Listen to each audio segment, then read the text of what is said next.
हूँ आपके साथ ऋतु सिंह और चलिए फिर से आपको लिए चलते हैं बंसल न्यूज के खास कार्यक्रम उन्नति के 4 साल से सीधी लाइव तस्वीर। सांसद पद के प्रत्याशी थे, उनके साथ अरेंज किया।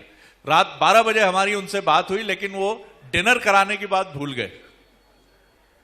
अब सारी बात खत्म हो गई और तब तक 1 बज चुके थे रात के।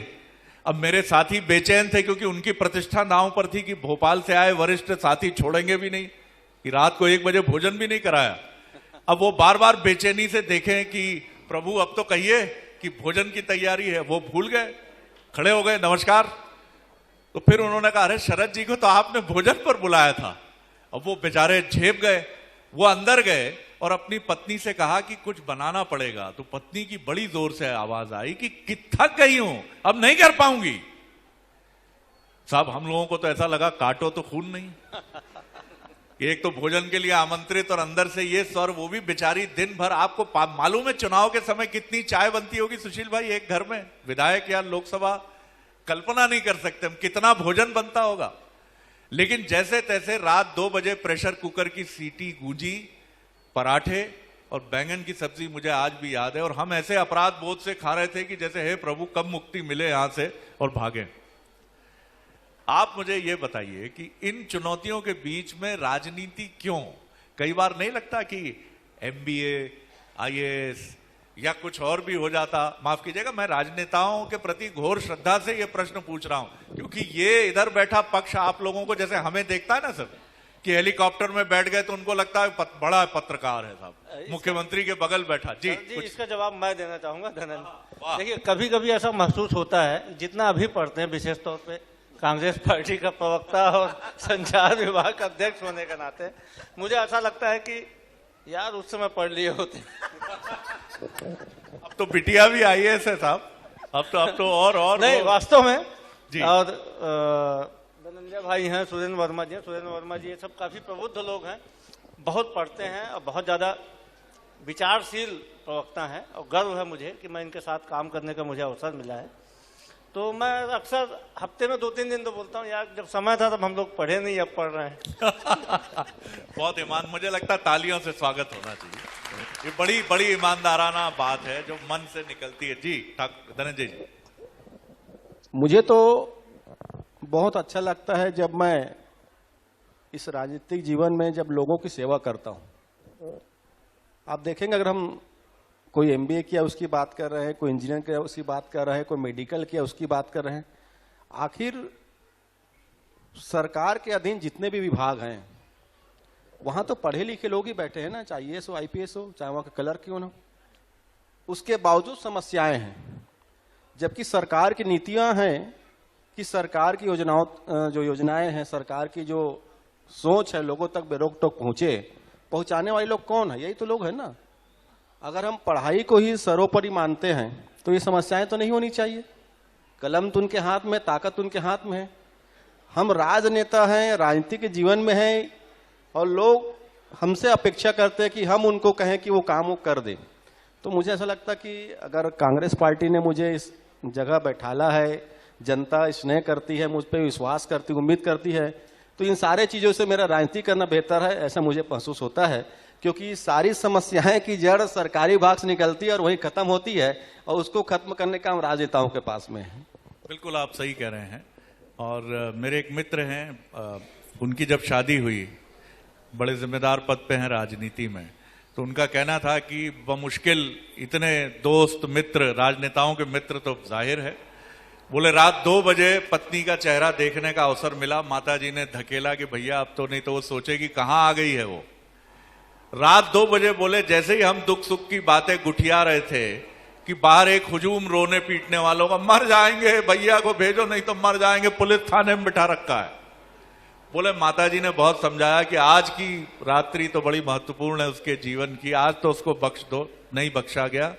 बोले पत्नी मुंह खोल के मुझे देखती रही और मैंने पूरी रात थाने में बिठाई पीड़ित पक्ष के साथ, और सुबह 6 बजे लौटा और पत्नी तब तक थक कर परेशान होकर सो चुकी थी।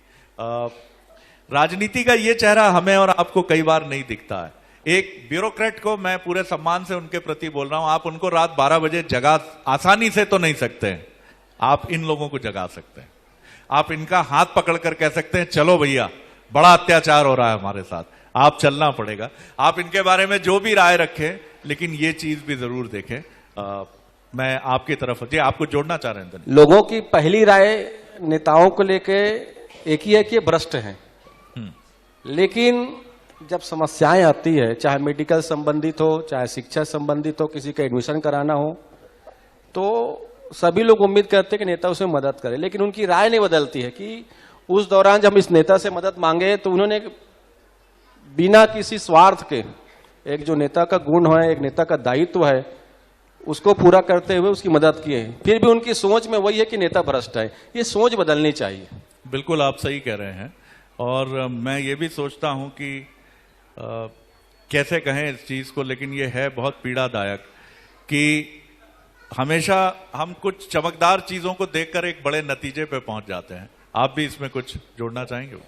निश्चित रूप से आपने बहुत सही बात कही कि जो सार्वजनिक जीवन में होने का सबसे बड़ा जो कष्ट होता है वो परिवार वालों को होता है। सबसे कम समय जो है हम दे पाते हैं, जैसा कि सुशील भैया भी ने कहा, धनंजय भाई ने कहा, बचपन से जो हम सोचते आते हैं कि हम किसी की मदद करने की स्थिति में रहें, सारे विभाग अलग हैं, हम यदि ब्यूरोक्रेसी में हम जाते हैं तो हो सकता है किसी एक विभाग में रहते हैं, वहीं रह के एक सीमित दायरे में हम मदद कर सकते हैं, लेकिन सार्वजनिक जीवन का लाभ ये है कि हर क्षेत्र में कुछ ना कुछ मदद करने की स्थिति में हम होते हैं, लेकिन इसका एक बड़ा त्याग परिजनों को देना पड़ता है। जो हमारे परिजन हैं, जो पुराने मित्र सहपाठी हैं, उनके साथ हम उतना वक्त नहीं दे पाते हैं, लेकिन अपना एक संतुष्टि है कि जो हमने बचपन से सपना देखा था विचारधारा को लेके, जो कार्य व्यवहार को लेके, जो लोगों की अपेक्षाएं हैं, लोगों की सेवा है, जनसेवा के क्षेत्र में जो हम करना चाहते थे, एक संतुष्टि ये होती है कि कुछ ना कुछ मदद हम कर पाने की स्थिति में होते हैं। आप क्या ऐड करेंगे इसमें? सबसे पहले आपको नमस्कार करता हूं। आपने नेताओं की पत्नी के बारे में भी जिक्र किया। आपने नेताओं की पत्नी का सीटी, जो कुकर प्रेशर का सीटी जब बजा तो आपको अच्छा लगा। मैं आपको एकदम वास्तविक घटना बताना चाहता। मैं सरपंच था, प्रसव पीड़ा से परेशान थी महिला, गांव से आई, मेरे को बोले मेरे को अस्पताल ले जाओ, और उनके साथ उसकी माँ भी थी। तो मेरी मिसेज बोली तुम कहाँ महिला लोग को लेके जाओगे प्रसव कराने, इस बार मैं जाऊंगी। तो मैं बड़ा खुश हो गया सर, इसलिए खुश हो गया कि मैं बहुत बात सुनता था, रात को कहाँ जाते हो, इतने रात को आते हो, ये क्या नेतागिरी है, आप तो समझते हैं। तो मैं बड़ा खुश हो गया कि पत्नी ने कहा कि मैं जाऊंगी। तो साहब हम जाते तो बोल के आ जाते डॉक्टर साहब को जो भी मदद करना है। मिसेज आए साहब 16 घंटा बाद, क्योंकि प्रसव हो ही नहीं पा रहा था, अब छोड़ के आना भी नहीं चाह रही थी। तो रात के 1:30 बजे आए। तो हमारा भी क्या है, गर्म पानी उन्हें बाहर करके देना पड़ता, तुरंत अंदर नहीं जाते प्रसव के बाद। तो ये सब घटनाएं तो आए दिन होते रहते हैं नेताओं में। और दूसरी बात है, सेवा भावना से आप हट गए तो उसको तो राजनीति करना नहीं चाहिए। सेवा भावना आपके मन में, दिल दिमाग में होनी चाहिए, चाहे पार्टी कोई भी रहे, नेता कोई भी रहे। सेवा भावना आपके दिल दिमाग से हट गया तो खाली कुर्ता पैजामा पहन के हम बोलेंगे हम नेता है, तो फिर उसको मैं ज्यादा महत्व नहीं देता। बहुत इंपॉर्टेंट बात है। सुशील जी, मुझे ये भी बताइए कि राजनीति में प्रवेश के बाद ये बड़ा मुश्किल होता है कि बरसों बरस इंतजार किया जाए, क्योंकि यहाँ ना कोई आरक्षण की प्रणाली है और ना कोई ऐसी व्यवस्था है कि आपने इन नेताजी को पकड़ लिया तो इनके साथ अब आपकी वैतरणी पार हो जाएगी। बड़ा कठिन है सफर। देखिए सर जी, हमारे सिस्टम में विशेष तौर पे इस देश को डेमोक्रेसी आगे ले जा रही है, लेकिन प्रजातंत्र में आपको पद पाने के लिए, यदि आपको ब्यूरोक्रेट बनना है तो आप राज्य पीएससी की परीक्षा पास करेंगे तो राज्य सेवा आयोग में आ जाएंगे, यूपीएससी करेंगे संघ लोक सेवा में आ जाएंगे, कनिष्ठ चयन बोर्ड में जाएंगे। यदि आपने बीजीएम कर लिया, पत्रकार बन गए, इलेक्ट्रॉनिक मीडिया में चले गए, आप बेहतर लिख सकते हैं, प्रिंट मीडिया में चले गए, आपके पास में अवसर के लिए आपकी योग्यता के आकलन करने का एक तरीका है। राजनीति एक ऐसा मंच है जहां पे आपकी योग्यता के आकलन करने का कोई भी एक निश्चित फार्मूला नहीं है, लेकिन आपको अवसर आपकी योग्यता के आधार पर मिलेगा। वो अवसर कब मिलेगा उसका इंतजार करना सबसे महत्वपूर्ण होता है। देखिए, बहुत सारे ऐसे लोग हैं यहाँ बैठे हुए, ये कुछ कांग्रेस के साथी भी होंगे। कांग्रेस में आज की तारीख में छत्तीसगढ़ में जैसे हमारी 17 लाख सदस्यता है, तो 17 लाख लोगों में मैं संचार विभाग का अध्यक्ष हूं, लेकिन मेरा ये मानना है कि संचार विभाग का अध्यक्ष बनने की योग्यता इन 17 लाख लोगों में कई हजार लोगों में होगी, लेकिन अवसर मुझे मिला है। तो इस अवसर को मिलने का जो एक पैमाना बाकी जगह है, वो पैमाना राजनीति में नहीं है।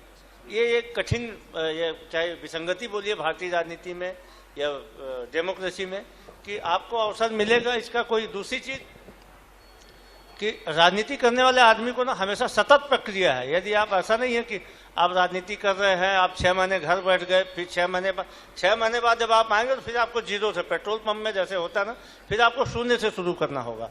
और दूसरी जो बात होती है शरद जी, कि सत्ता और सत्ता में बड़ा पद धारण करना, ये अलग विषय हो जाता है। ये तो बहुत ही बहुत ज़्यादा जिनका भाग्य बहुत तेज है, ऐसे लोगों को अवसर मिलता है। लेकिन जो राजनीति में सेवा करने का काम जो होता है, वो जो वार्ड में जो वार्ड का अध्यक्ष रहता है या बूथ का अध्यक्ष रहता है अपने दल का, चाहे वो भाजपा का हो, कांग्रेस का हो, कम्युनिस्ट का हो या आम आदमी पार्टी का हो या किसी भी दल का हो, तो वो अपने स्तर पे वहाँ करता है, ब्लॉक अध्यक्ष अपने स्तर पे करता है, जिला अध्यक्ष अपने स्तर पे करता है, जो अपने प्रदेश की कार्यकारिणी, हर आदमी अपने स्तर पे सेवा करता है। अब ये अलग विषय है कि उसका आकलन उसी स्तर पे होता है जिसको जितना अवसर मिलता है। तो ये एक विसंगति है राजनीति में, मैं समझता हूँ कि इसी के साथ ही चलेगी, क्योंकि इसका दूर दूर तक संभावना नहीं दिख रही कोई ऐसा सिस्टम कभी बनेगा डेमोक्रेसी में कि इसके आधार पे, क्योंकि फिर वही वाला हो जाएगा कि परीक्षा दे के पास करके नेता नहीं बनाए जा सकते। तो वो तो आपको लोगों के बीच में आपकी स्वीकार्यता, आपके अंदर में जो योग्यता है, उसको आपको बार बार प्रमाणित करना होगा। यदि आपको किसी एक परीक्षा को पास करेंगे तो एक ही बार आपको अपनी योग्यता प्रमाणित करना, फिर काम करने का अवसर मिलेगा। राजनीति में आपको अपनी योग्यता को बार बार प्रमाणित करना होता है, कंचन की तरह बार बार तप के निखर के उसके बाद में फिर एक राजनेता बनता है। ये भी काफी महत्वपूर्ण बात है। मुझे लगता है आप लोग बैठे हैं, कई सवाल आपके मन में भी होंगे। मैं टीम से रिक्वेस्ट करूंगा कि एक कोई माइक्रोफोन हो, नहीं तो मेरे पास से ले जाइए, भद्रता से पूछिए। सवाल का कोना नुकीला नहीं होना चाहिए, सवाल कुछ इस तरह से पूछा जाए। जी हाँ, नहीं, सुशील जी तो तैयार है उसके लिए। आप में से कौन पूछना चाहता है? कोई युवा पीढ़ी का सदस्य हाथ उठाएगा तो ज्यादा प्रसन्नता होगी, वो भी आधी आबादी होगी। तो चलिए आपसे शुरू करते हैं। सर, मैं एक बिजनेसमैन हूं सर। हम अभी देख रहे हैं कि भ्रष्टाचार हर किसी काम सर, बिजनेसमैन का नाम भी होता है सर। सौरभ पांडे जी, बिलासपुर से। सर, भ्रष्टाचार इतने चरम सीमा पे, चाहे किसी की भी सरकार हो, चाहे वो बीजेपी की हो, चाहे कांग्रेस की हो, किसी अन्य दल की हो, हर बार भ्रष्टाचार से हमको लड़ना पड़ता है। अपने काम को करवाने के लिए भ्रष्टाचार से लड़ना पड़ता है। तो सर, इसका क्या तरीका है? आप लोग कैसे इसका आज 60 सालों में इसका तोड़ नहीं निकाल पाए हैं? सर प्लीज इसका बताइए। 60 साल ज्यादा हो गया, आजादी के बाद की बात कर रहे हैं ना? हाँ सर। जी जी जी जी। सर आप जवाब देंगे, फिर हम एक छोटी छोटी टिप्पणी आप सभी की ले लेंगे, क्योंकि सवाल सभी राजनीतिक दलों से है, आजादी के बाद से अब तक है। भ्रष्टाचारी को कम करने के लिए आपको हमको तो सतर्क रहना पड़ेगा। कभी कभी क्या होता है, काम कर दिए, जिसका काम कर दिए चाय पानी पीला 200 रुपया डाल देते, आप उसको क्या कहेंगे? लोग इसको शिष्टाचार भी बोलते हैं पांडे जी। लोग कहते हैं ये शिष्टाचार है। जी तो सतर्क तो रहना पड़ेगा और पेशेंस भी रखना पड़ेगा। जल्दी करने के चक्कर में कभी कभी ये भी सिस्टम चालू कर देते हैं लोग, तो भ्रष्टाचारी तो नहीं होना चाहिए।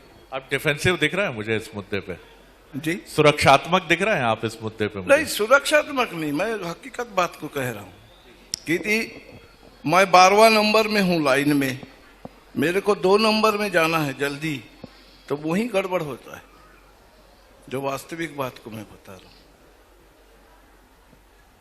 हाँ, ये अमूमन कई जगह मैं देख चुका हूं। ये बड़ा परिवर्तन हुआ है। ये मुझे लग रहा है कि आप ये नहीं कि ये लोग ही इस मुद्दे पर, बात बिल्कुल सही है कि मैंने भी यही सीखा है पांडे जी की। ले चलते हैं, सीधी तस्वीर आपको दिखाएंगे रायपुर से, जहां बंसल न्यूज का खास कार्यक्रम जारी है। संतोष ही आपके लिए सीमाएं बंद कर रहा है। बढ़िया। जी जी जी, क्या पूछ रहे थे आप? मैं यही पूछ रहा था, समाज बदला, राजनीति का चरित्र बदला, भ्रष्टाचार। समाज बदला तो है सब। पहले हॉस्पिटल जाना रहता था, जैसे हम अपना लाइफ का मैं बताऊं, एक ही बस चलती थी वो। हाँ, 8 बजे के बस मिस कर लिए तो कल के 8 बजे का इंतजार करना पड़ेगा। आज तो ऐसा नहीं है। हाँ, आज अड़ोस में 4 गाड़ी, गांव में भी बहुत सारी गाड़ियां हैं। जब हमारे क्षेत्र में पहली गाड़ी कमांडर गाड़ी आई तो मैं बड़ा खुश हो गया। मैं बोला अस्पताल जाने में किसी को तकलीफ नहीं होगा। तो आज का दौर तो आप 108 को फोन लगाइए, तुरंत आपके घर के सामने। उसमें दिक्कत थोड़ा सा 108 में क्या हो रहा है, जैसे ग्राम पंचायत की बात में करो, 108 को तो आप बुला लिए, एक गांव में 10 मोहल्ला रहता है और बस्तर का जो मोहल्ला है 1 किलोमीटर 3 किलोमीटर के रेंज में रहते हैं। तो मैं सभी सरपंचों से, मैं सरपंच संघ का अध्यक्ष भी रह चुका हूँ, जनपद उपाध्यक्ष रह चुका हूँ, जिला पंचायत उपाध्यक्ष रह चुका हूँ। मैं सभी ग्राम सभा में ये कहता हूँ कि 108 को हम तो कॉल कर दिए। 108 जैसे आपने कोनगुड़ गांव में आना बोल दिए, कौन सा पारा में जाना है, कौन सा मोहल्ले में जाना, सरपंच की ये जवाबदारी होनी चाहिए कि जैसे एम्बुलेंस का लाइट देखे और नहीं सर आप गलत आए, उस जल्दी चलो उस पारा में, तो सरपंच या मैं फोन करके ना मैं अपना घर में चल देता हूँ, वो भटकता रहता है 108 वाला। तो ये नहीं होनी चाहिए। जनप्रतिनिधि को भी सतर्क रहना चाहिए। जनप्रतिनिधि खाली 108 को फोन करके चुपचाप हो जाए, वो नहीं चलेगा। हाँ, जब तक वो 108 को अपन पेशेंट को जब तक अपन उस पर शिफ्ट ना कर दे, तब तक हमको सतर्क रहना पड़ेगा। बिल्कुल आपने सही बात कही। और एक छोटा दिलचस्प अनुभव आप सभी के साथ शेयर करता हूं। मैं एक स्टोरी के लिए एक लीडिंग कंपनी के पास गया जिसने स्लम झुग्गी की बच्चियों को, झुग्गी निवासी बच्चियों को रोजगार दिया था। और ये बच्चियां चाइना गई, चीन गई, और वहां जो लीडिंग एक्सपोर्ट कंपनी थी दुनिया की लेदर की, उसके यहां वो काम करती थी। और जब मैं उनसे बात कर रहा था उन लड़कियों से, तो मैंने उनसे पूछा कि वहां आपको क्या भिन्न लगा। एक लड़की बहुत टॉकेटिव थी, बहुत वाचाल थी। उसने मुझसे कहा कि जब हम अपनी चाइनीज लड़कियों के टॉयलेट में गए, लेडीज टॉयलेट में, तो हमने वहां मिरर नहीं देखा, कांच नहीं देखा। तो हम लौट के आए तो हमने दुभाषिए की मदद से पूछा कि इनसे पूछो कि इनके यहां कांच नहीं होते, मिरर नहीं होते टॉयलेट्स में, हमारे यहां तो मिरर होते हैं, हम लोग थोड़ा सा देख लेते हैं, शक्ल देख लेते हैं। उसने कहा इसीलिए नहीं होते हमारे यहां मिरर, टाइम खराब होता है। मुझे लगता है कि हमें एक चीज की जरूरत है, वहां हालांकि दूसरे तौर तरीके अपनाने के आरोप भी लगते हैं और वो सच है, लेकिन हमें अनुशासन की बहुत जरूरत है। और ये चीज जो यहाँ युवा पीढ़ी है उसके लिए बहुत जरूरी। वर्मा जी, आप इसमें क्या जोड़ेंगे? शरद जी, ये सिस्टम बनता कैसे है? जो व्यवस्था होती है वो हम सबके द्वारा ही, हम सब मिलजुल के जो बनाते हैं, तय करते हैं, वही होता है। सरकार के द्वारा समय समय पर प्रयास भी किए जाते हैं। EWA से राइट टू इंफॉर्मेशन आया, उसका भी उद्देश्य था इन चीजों को रोकना।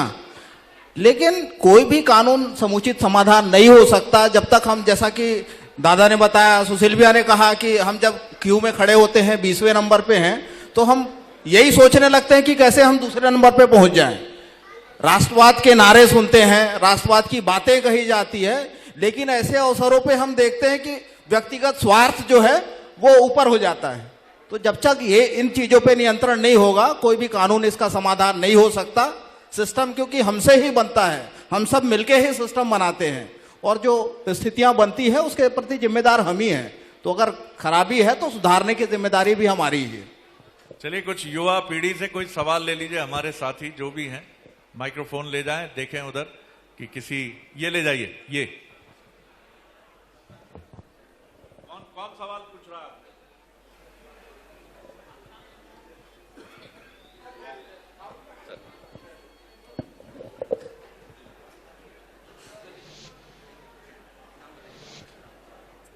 Thank you sir. मेरा नाम सेवन दास खुटे है। मैं PhD final year fruit science फल विज्ञान का इंदिरा गांधी कृषि विश्वविद्यालय के विद्यार्थी हूं, और प्रॉपर मैं मुंगेली से हूं सर। सर, हम लोग PhD करते करते इतना हमारे एज हो जाता है कि, और पढ़ते पढ़ते माँ बाप भी थक जाते हैं, लेकिन हमको किसी प्रकार की स्कॉलरशिप वगैरह नहीं मिलता है। तो मैं कहना चाहता हूं कि PhD में जैसे दूसरे यूनिवर्सिटी में, जैसे PhD में दूसरे यूनिवर्सिटी में sir 10,000 per month PhD scholar को रिसर्च वर्क के लिए दिया जाता है, वैसे ही हमारी इंदिरा गांधी में भी चालू होना चाहिए सर। और दूसरी बात ये कहना चाहता हूं सर कि जैसे राजनांदगांव हो गया, जसपुर में भी हुआ है, धमतरी में agriculture college 2 college 3 college 4 college एक ही जिला में खोल रहे हैं। लेकिन यदि हम सुकमा की बात करें, बीजापुर की बात करें, दंतेवाड़ा की बात करें, तो वहां अभी तक सर एक भी एग्रीकल्चर कॉलेज या हॉर्टिकल्चर कॉलेज नहीं खुला है। तो आपसे निवेदन करता हूं, क्योंकि मैं सुकमा से बिलोंग करता हूं, 5 साल मैं सुकमा में सेवा दिया हूं, वहां के बच्चों को मैंने 5 साल फ्री में पढ़ाया हूं। मेरे कई बच्चे अभी एग्रीकल्चर कॉलेज में पढ़ रहे हैं सर, क्योंकि वहां टीचर भी नहीं था। तो मैं चाहता हूं कि सुकमा में कम से कम, बीजापुर में एक एग्रीकल्चर कॉलेज इसी सत्र से चालू करवा दीजिए सर, तो आपका एहसान जीवन भर नहीं भूलेंगे हम लोग। मुख्यमंत्री जी के सामने हम ये बात रखेंगे, लेकिन मैं आपके साथियों की जो रिएक्शन थी मैं समझ नहीं पाया। वो सहानुभूति जता रहे थे, प्रसन्नता व्यक्त कर रहे थे आपकी परिस्थितियों को लेकर, क्योंकि उसमें हर्ष ध्वनि जैसी छिपी हुई प्रतीत हो रही थी। माफ कीजिएगा जी। नहीं, उनकी आवाज को उठाया उन्होंने, विशेष तौर पे PhD वालों को जो 10,000 का था, मतलब उन्होंने कहा कि बिल्कुल ही is right, mister Khute is right. हाँ, निश्चित तौर पर मैं भी सैद्धांतिक खूंटे जी की बात से मैं भी सैद्धांतिक रूप से सहमत हूँ। और जब हर यूनिवर्सिटी में मिलता है तो यहाँ इग्नू में भी मिलना चाहिए। और माननीय मुख्यमंत्री जी तक आप तो पहुंचाएंगे, हम लोग भी पहुंचाएंगे इस बात। क्या बात है साहब, बहुत बढ़िया। खुटे जी, बड़ा रचनात्मक सवाल किया सर आपने, बड़ा क्रिएटिव सवाल था आपका। अब मैं चाहूंगा कि ये आधी आबादी जो है ये चुप क्यों है? लड़कियां चुप क्यों हैं? महिलाएं चुप क्यों हैं? क्यों चुप? अगल बगल क्या देख रही हैं आप लोग? इसका मतलब है कि क्या मतलब है? क्या बोलूं मैं? आप तो दे दीजिए माइक्रोफोन, जाकर पूछ ही लेंगी कोई ना कोई सवाल। अरे आपके बगल ही बैठी हैं लड़कियां, आप लड़कियों को देख नहीं रहे, आगे बढ़ रहे हैं। चलिए, कोई साहसी, कोई वीरांगना, कोई लक्ष्मीबाई तो मिलेगी आपको। लड़कियों के पास सवाल नहीं है? बताइए, जवाब दीजिए। सर, खूंटे जी की बात से मैं सहमत हूं, पर थोड़ी क्योंकि आदरणीय खूंटे जी को मैं बता देना चाहती हूं कि जो वो डिमांड कर रहे हैं प्रशासन से, उसके लिए तो ऑलरेडी व्यवस्था बनी हुई है। नेट जो परीक्षा होती है, प्रतियोगी परीक्षा ऑल इंडिया लेवल पर, उस परीक्षा में ये पास करने के बाद में एक फेलोशिप दी जाती है। वो शासन की ओर से वो पूरा मतलब पीएचडी करते तक की वो फीस जो है वो शासन पे करती है।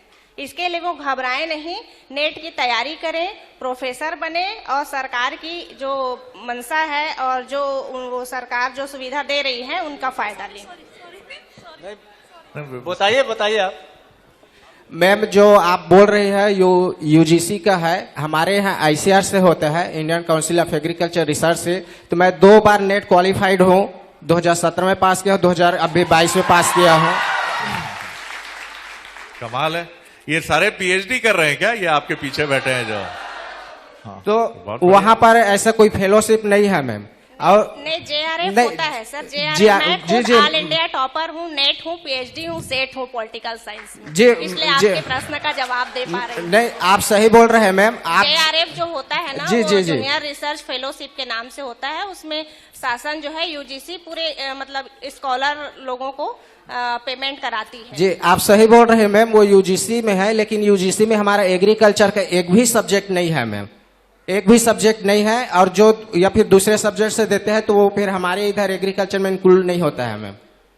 इसलिए एग्रीकल्चर का जो हमारे यहाँ 17-18 सब्जेक्ट चल रहा है, उसमें से एक भी सब्जेक्ट यूजीसी के जो आप बोल रहे हैं जीआरएफ में, उसमें शामिल नहीं है। चलिए खुटे साहब, आप बड़ा मजबूत प्रतिनिधित्व लेके आए हैं, क्योंकि पीछे ये जो आपके युवा साथी बैठे हैं, ये भले ही मुंह में दही जमा कर आए हैं, माफ कीजिएगा, ये कहावत है, इसमें कोई और भाव आप ना देखें, लेकिन मुझे व्यक्तिगत रूप से बड़ी निराशा हुई कि मैं मध्य प्रदेश और छत्तीसगढ़ के, क्योंकि मैं भी आप ही की तरह एक शर्मीला युवा कभी था, ये पत्रकारिता ने गालिब बोलना सिखा दिया, वरना आदमी हम भी किसी काम के नहीं थे। माफ कीजिएगा गालिब साहब, आपके शेर में हमने बहुत ज्यादा चीरफाड़ कर दी है। लेकिन मध्य प्रदेश और छत्तीसगढ़ का युवा, अभी आपकी जगह बिहार और यूपी का एक लड़का होता, लड़की होती तो कहती हम जानना चाहते हैं महोदय, हमको ये बता दीजिए, हम नहीं समझ पा रहे हैं। और हम लोग क्या है, हम लजाते रहते हैं। मध्य प्रदेश का युवा हो, लड़का हो या लड़की हो, या छत्तीसगढ़ का हो, हमेशा लगता है तू बोलना, मैं नहीं बोलूंगा, तेरे को बोलना चाहिए ना, तू बोलना, मैं मेरी थोड़ी हिंदी कमजोर है ना, मेरी थोड़ी अंग्रेजी कमजोर। अरे क्या करते हैं सर आप लोग, क्या करते हैं आप लोग? इतना उकसाने पर भी एक भी हाथ नहीं उठा अभी, अब उठेगा। कोई वीरांगना, आज ये रायपुर जो छत्तीसगढ़ की राजधानी है, यहाँ क्या एक भी लड़की नहीं सवाल पूछेगी, एक भी महिला सवाल नहीं पूछेगी। कमाल है साहब। अरे तालियों की गड़गड़ाहट, कमाल हो गया, 1 करोड़ रुपए, कमाल है। सर मेरा नाम गजाला अमीन है, मैं पीएचडी आईजीकेवी की छात्र हूँ। देखा, आपके लिए एक बार और तालियां चाहता हूं please. Thank you sir. Sir actually मेरा सवाल ये है कि जैसे कि अभी हर जगह कॉलेज खुल रहे हैं, पर वहाँ पे वैकेंसी नहीं निकल रही है, मतलब हमारे पढ़ाने के लिए नहीं है, टीचर्स नहीं है, सही प्रोफेसर्स नहीं है, बहुत सारे मतलब ऐसे कि जो पोस्ट है वो वैकेंट है अभी भी।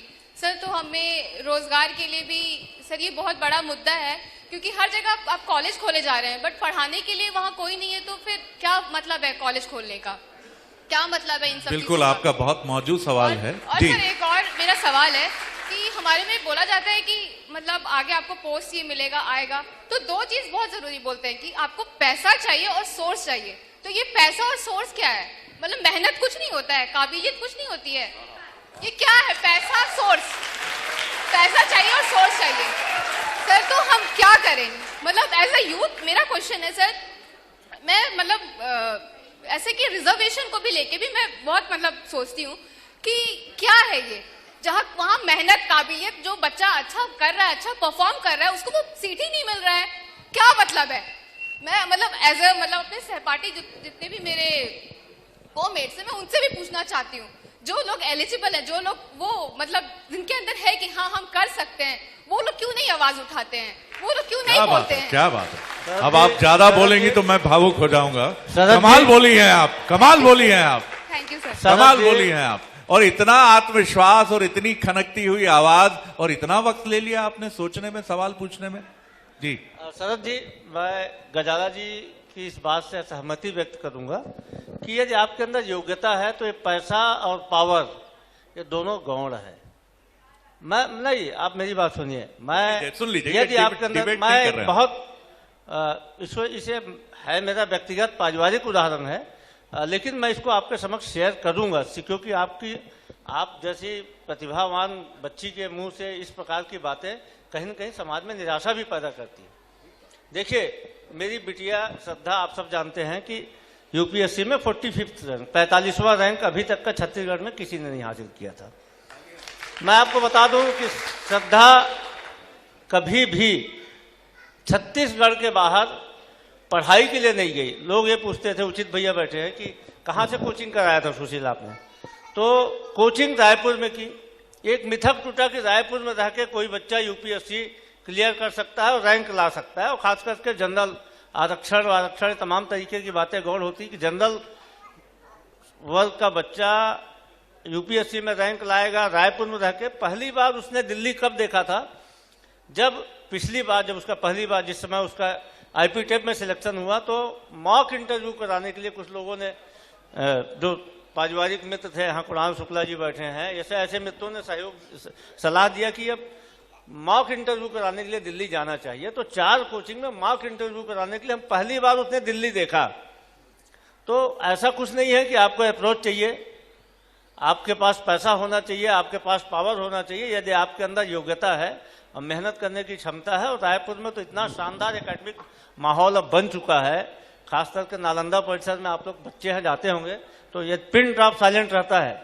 सुबह से लेकर रात तक बच्चे जुनूनी स्तर से पढ़ाई कर रहे हैं।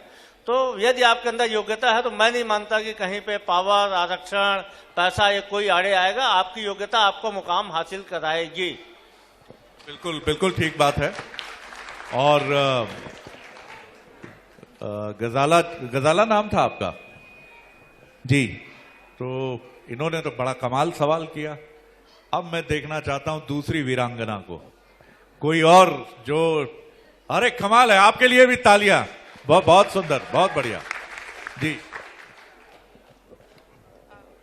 जैसे सर ने कहा, मैं डॉक्टर संस्कृति सिंह हूँ और छत्तीसगढ़ में जो है श्री गणेश विनायक आई हॉस्पिटल में वर्क करती हूँ। मैं सर से पहले तो परमिशन ले लूँ, क्योंकि मैं उनके अंडर में वर्क करती हूँ। तो डेफिनेटली आज जो सर ने बताया, तो मुझे ऐसा लग रहा है कि बात मेहनत की हुई। डेफिनेटली मैं भी वो लड़की हूँ जो इन बच्चों के साथ हूँ, और उन्होंने ये बताया कि मेरे कई बार गवर्नमेंट में सिलेक्शन हुए, कई बार मेरे अभी लास्ट लिस्ट में मेरा नाम था, और जिसमें मैं पात्र थी।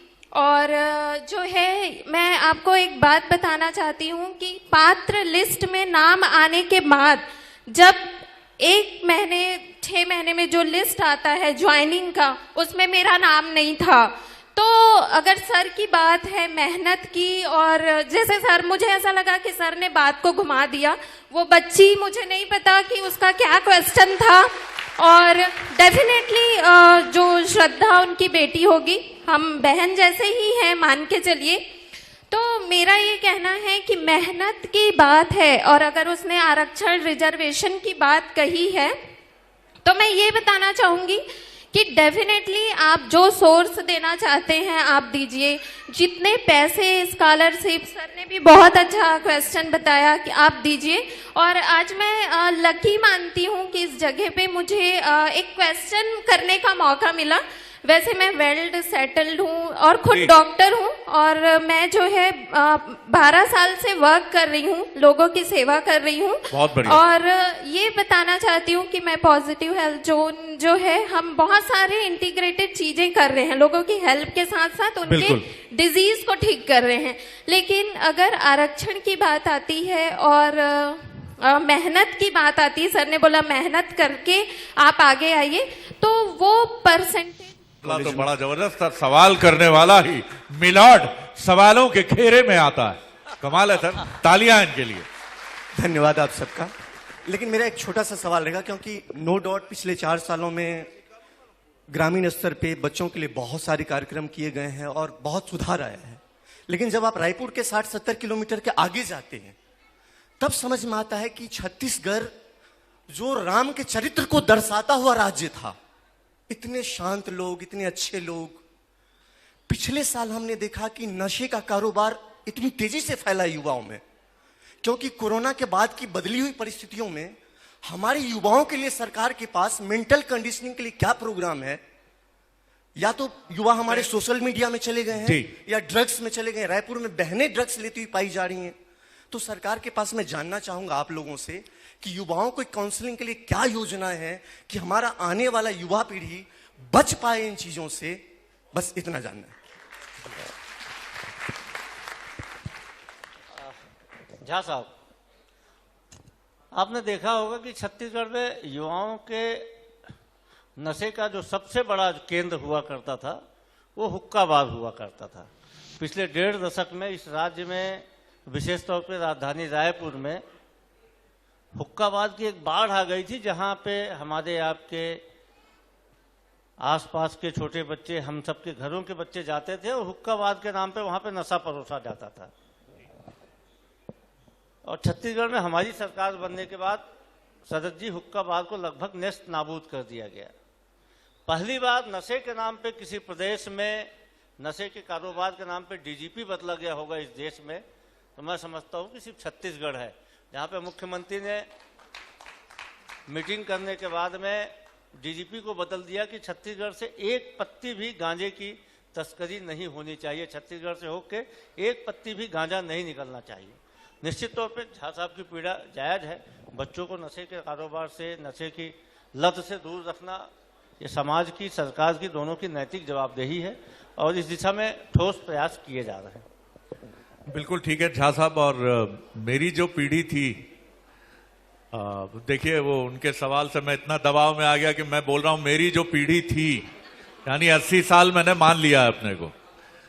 हम अगर कभी सिगरेट की दुकान के सामने खड़े हो जाते तो हर मोहल्ले में एक राजू भैया जरूर होते हैं। ये राजू भैया वो सारे काम करते हैं जो नहीं करना चाहिए, माफ कीजिएगा, सिगरेट भी पीते हैं, बियर भी पीते हैं, शराब भी पीते हैं। लेकिन ये 80 और 90 के दशक की बात आपको बता रहा हूं। इन राजू भैया को ये बड़ा नागवार गुजरता था कि हमारे मोहल्ले का कोई टिन्नू, पप्पू, गुड्डू न सिगरेट पिए न बियर पिए, और वो अपने चरित्र को दांव पे लगा के कान पकड़ के घसीट के ले जाते थे घर तक कि संभाल लीजिए अपने बच्चे को साहब, ये बिगड़ रहा है, मां का लाड़ला बिगड़ रहा है। समाज का क्या वो चरित्र आज है? आप पूछिए ना अपने पड़ोस में। दिवाली पे कितनी बधाई आई झा साहब, गिनती रखिए उसकी जरा। हमारा बचपन रुमाल में ढक के गुजिया और गजक ले जाने में बीतता था। इन बच्चों को पूछिए एक गिलास पानी लाने में तकलीफ होती है। इनकी गलती नहीं है। गलती किसकी है? गलती हम अभिभावकों की है। हमने कहा पैकेज सिस्टम में जाओ, तरक्की करो, बाकी तकलीफें हम सब झेलेंगे। नहीं, बदलना पड़ेगा। सिर्फ इधर उंगली नहीं उठानी पड़ेगी, उधर से भी बदलना पड़ेगा। निजाम उधर भी है, वो मेजर फोर्स तो आप हैं, आपको बदलना पड़ेगा। कोई और सवाल? जी भैया, अब आप लोग जोश में आ गए, थोड़ा मैं भयग्रस्त भी हूं। ऐसे सवाल ना करें कि हमारे मुअज्जिज मेहमान लोगों को ऐसा लगे कि शरद जी ने जो है एकदम बता दिया। आप और थोड़े से, मुझे लग रहा है कि लंबा रनअप लेके आ रहे हैं आप। जी, मेरा नाम राहुल साहू है, मैं नवागढ़ जिला बेमेतरा से हूँ। ये भैया राहुल भैया भी हमारे नवागढ़ से हैं।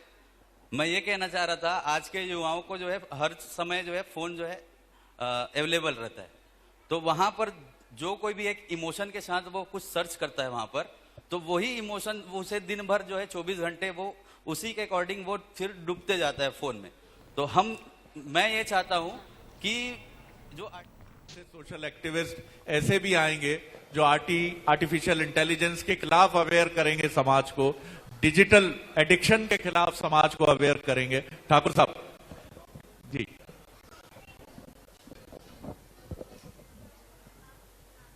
आज हम जिस स्मार्टफोन के दायरे में हैं, असल में हम सब गूगल आंटी के कब्जे में हैं। गूगल आंटी, वो बड़ा नया शब्द है ये।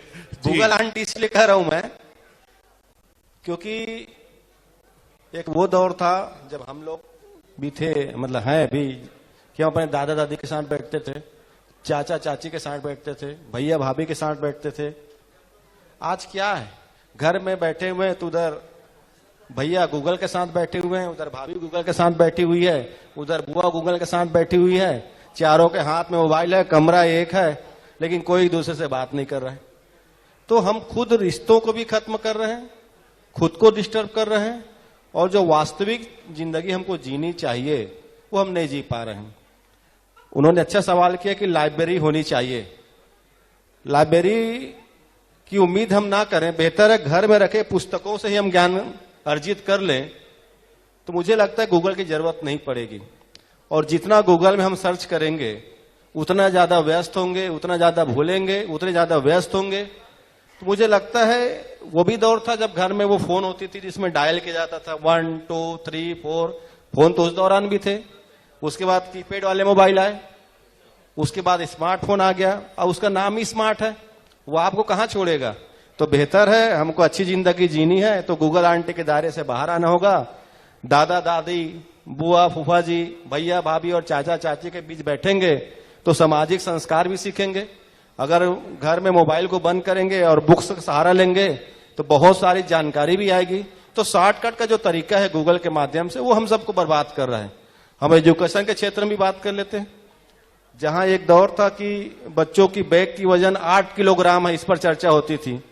आज ये चर्चा हो रही कि स्कूल में स्मार्ट पढ़ाई हो रही कि नहीं हो रही है। तो हम तो खुद उस दायरे में जा रहे हैं। बच्चा अगर पुस्तक पढ़ना बंद कर देगा, गूगल के सहारे हम स्मार्ट क्लासेस लेंगे और उसके बाद चिंता करें कि इस दायरे से कैसे बाहर आए, तो निश्चित तौर पर चिंता का विषय है। मैं किसी भी आधुनिक चीज का विरोधी नहीं हूं, लेकिन हमारे जो व्यवस्थाएं उसको भी हमको खत्म नहीं करना चाहिए।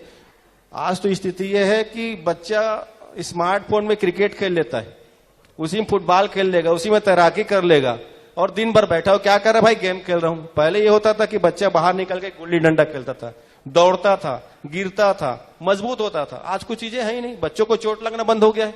तो आप देखेंगे महीने में हर बार घर में खर्चा होता है कि बच्चे को चोट लग गया, बैंडेज लाना है, दवाई लाना है। कई ऐसे बच्चे बैठे हुए पूछूंगा कि चोट कब लगी थी, बता नहीं पाएंगे, क्योंकि हमने खेलना बंद कर दिया है, सारे काम गूगल के माध्यम से करते हैं। और ये आगे जाकर और भी भयावह होगा।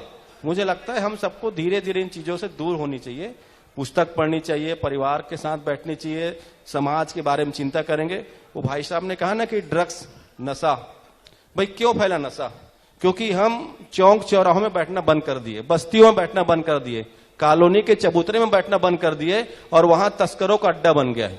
आप अगर घर के बाहर बैठेंगे ना तो आपके एक कहावत है, अगर रात में युवा जग रहा है 10 बजे रात तक किसी मोहल्ले में, किसी कॉलोनी में, वहां चोर और डाकू नहीं आते थे। आज तो 7 बजने के बाद देखेंगे मोहल्ले में सन्नाटा हो जाता है। स्वाभाविक सी बात है, हमने चबूतरा छोड़ा, उस चबूतरे में तस्कर आ गए, हमने लोगों को ध्यान देना छोड़ दिया, इसलिए आज नशे के दायरे में हो। हम सबको अपने दायित्व का निर्वहन करना है। सरकार हर काम करेगी ये कह के हम बैठ जाएंगे ना तो हम खुद उसमें बर्बाद होंगे, और सबको इस चीजों में बदलाव लाना होगा। बिल्कुल आपने सही कहा। और कुछ अरसे पहले जब मैंने एक आर्टिकल पढ़ा कि दिल्ली में और कुछ मेट्रोज में इवेंट मैनेजमेंट कंपनियां अब बाराती भी उपलब्ध कराती हैं, तो मुझे लगा कि हमारा सामाजिक ताना बाना कितना खत्म हो रहा है। और उसमें भी देखिए, बारातियों में भी कैटेगरी है। अंग्रेजी बोलने वाले बाराती का रेट ज्यादा है, वो मिलिट्री में काम करने वाले पर्सनल्स या ऑफिसर्स होते थे। कि ये अब आपके पास कर्नाटक वाले फूफा जी नहीं है, पटना वाली ताई जी नहीं है, तो आपके पास अब इवेंट मैनेजमेंट कंपनी आपको ये भी ऑप्शन दे रही है कि 150 बाराती, 200 बाराती अंग्रेजी बोलने वाले चाहिए, स्मार्ट चाहिए, कैसे चाहिए, सब मिलेंगे। कहां जा रहे हैं? ये हमारा कल्चर तो कभी नहीं रहा कि हमारा सामाजिक ताना बाना इतना छिन्न भिन्न हो जाए। मैं वृद्धाश्रमों की संख्या लगातार बढ़ते देख रहा हूं। भोपाल में एक वृद्धाश्रम है, सुशील भाई, आप सबके सामने, मुझे बहुत तकलीफ हुई। एक अंग्रेजी बोलने वाले वृद्ध को हमने स्पॉट किया, हमने उनको, स्पॉट शब्द भी अच्छा नहीं है, प्रणाम किया मैंने उनको, उनके पास गया मैंने कहा बाबूजी आप इतनी बढ़िया अंग्रेजी बोलते हैं, आप बड़े पद पर रहे होंगे, पत्रकार बड़ी चतुराई से कुरेदता है। उन्होंने कहा हाँ बड़े पद पर रहा, एजीएम से रिटायर हुआ एक बड़ी कंपनी में। मैंने कहा यहां क्यों आ गए? उन्होंने क्या जवाब दिया साहब, मेरी आंखें भीग आई। उन्होंने कहा बच्चों को तकलीफ होती थी तो हमें लगा कि इससे अच्छा है डिग्निफाइड तरीके से यहां हो जाए, कुछ विचार हमारे नहीं मिलते थे। मैंने कहा लेकिन ऐसे कौन से बच्चे हैं जिन्होंने सारा बेनिफिट आपसे लिया लेकिन आपको यहां छोड़ दिया? बोले उन्होंने नहीं छोड़ा। मिस्टर जर्नलिस्ट, गलत इंटरप्रिटेशन मत करिए, उन्होंने नहीं छोड़ा, मैं अपनी मर्जी से आया। साहब ये पेरेंट सिर्फ हिंदुस्तान में मिलेंगे, मुझे लगता है सिर्फ भारत में मिलेंगे, जो ये बात कहेंगे कि गलती औलाद की नहीं है, गलती हमारी है। ये बहुत बहुत बड़ी ताकत है। मीर साहब को आधा वर्ष प्रणाम करते हुए मुझे लगता है माइक्रोफोन दीजिए, क्योंकि बहुत एक जैसी बातें हो गई और हम बीते करीब आधे पौन घंटे या 1 घंटे से जिंदगी की और समाज की तल्ख दुश्वारियों पर ही गुफ्तगू कर रहे हैं। तो कुछ गुनगुना दीजिए तो लगे कि कमबख्त कुछ राहत की हवा भी कहीं से आई है कुछ। जी अरे आप बैठ के करिए, आप बैठ के आराम से करिए सर। जी जी बहुत धन्यवाद। छत्तीसगढ़ में उन्नति के 4 साल, ये बहुत सुंदर कल्पना बंसल न्यूज के माध्यम से दिखेला में मिला थे। कैसन है हमारे छत्तीसगढ़ के गरुआ के चरैया ढेलवानी रचैया ओगरे पछीना रपोट लेते हो तोर के ओगरे पछीना रपोट लेते हो तोर और बासी बोरे पछियाला चपोट लेते हो तोर गरुआ के चरैया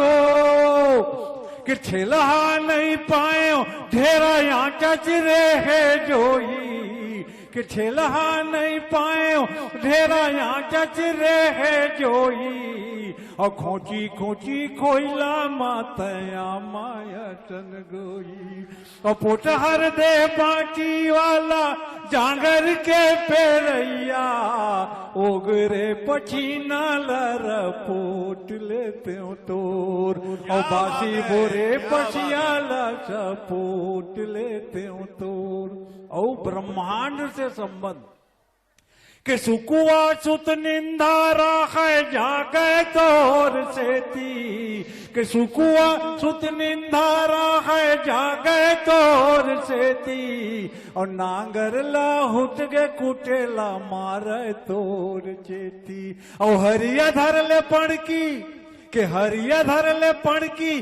पहला नांगर के जोतैया ओगरे पछीना लरपोट लेते हो तोर और बासी बोरे पसियाला सपोट लेते हो तोर। और आधी आबादी का सोचा थे कि